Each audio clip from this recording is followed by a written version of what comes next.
السلام عليكم، ازيكم يا حبايبي ومصيف؟ عاملين ايه؟ كل عام وانتم بخير يا حبايبي. ان شاء الله رمضان يمر علينا لا فقدين ولا مفقودين باذن الله، ويعود علينا وعليكم بالخير واليمن والبركات.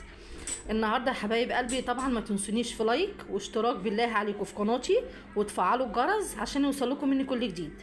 بالله عليكم يا حبايبي الاشتراكات في القناه، انا مش عايزه القناه تقع، والله العظيم انا بتعب جدا في اي حاجه بعملها، واي حاجه انا بعملها جديده واحس ان هي طعمها حلو وبقت جميله جدا بقولها لكم على طول عشان تجربوها ان شاء الله وتعجبكم. تمام يا حبايبي، بصوا هنبدا ونقول اللهم صل وسلم وبارك على سيدنا محمد وعلى اله واصحابه اجمعين. ما تنسونيش طبعا في لايكات كتير وتقولوا لي بتتابعوني منين، وما تنسوش تتابعوني برضو على التيك توك. تمام.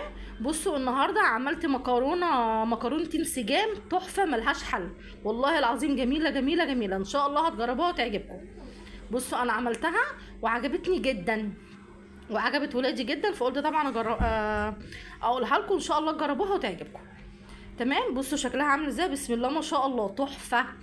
بصوا انا جبت مكرونه الصغننه اللي هي المكرونه المعوجه، ما جبتهاش اللي هي المحمره او اي نوع مكرونه مش شرط يعني، بس انا بحب الصغيره. تمام يا حبايبي. عملتها بقى ازاي؟ سلقت المكرونه عادي خالص، بعد ما سلقتها طبعا صفيتها وحطيت عليها، شطفتها كويس جدا وحطيت عليها شويه زيت عشان تبقى مفلفله. طبعا المكرونه 3/4 سوا، انا ما بحبهاش مستويه قوي، بحبها 3/4 سوا. تمام.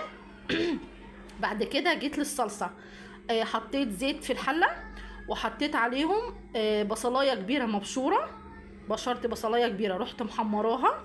تمام. بعد كده وانا بحمرها حطيت عليها سنه ملح صغيره جدا. ليه حطيت الملح؟ لان الملح ده بينشف البصله، بيخليها مقرمشه وتحفه، اللي هي التقليه زي ما انتم شايفين كده شكلها تحفه، بيخليها مقرمشه وطعمها حلو قوي. تمام.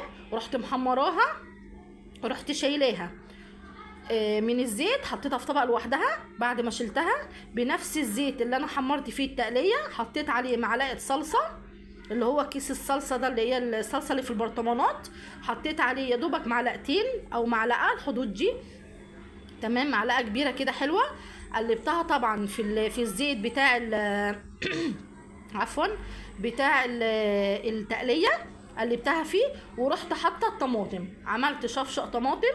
عملت شفشق الطماطم ده ازاي؟ حطيت عليه توم وحطيت عليه قرنين فلفل وحطيت عليه بصلايه ممكن ما تحطيش بصلايه، انا حطيت توم وحطيت فلفل بس. تمام. ورحت بعد ما ضربتهم رحت حطاهم على الصلصه اللي انا على معلقه الصلصه اللي انا حطيتها في الزيت، وقلبتهم كلهم في بعض. بعد كده حطيت شويه من التقليه اللي انا كنت محمراها على الصلصه، وحطيت واحده ماجي وحطيت التوابل اللي عندي ايا كان التوابل. تمام يا حبايبي. بقت بسم الله ما شاء الله زي ما انتم شايفينها كده، الصلصه حمرا جدا طعمها تحفه. تمام. بدل برضك ما نشتريها من بره نعملها بايدينا ونكون عارفين معموله ازاي وتكون بنظافه وبامان لاولادنا. تمام يا حبايبي. دي طريقه المكرونه الانسجام، اتمنى تجربوها وتعجبكم، وانتظروني بكل جديد وجديد مع يوميات المصيف. السلام عليكم.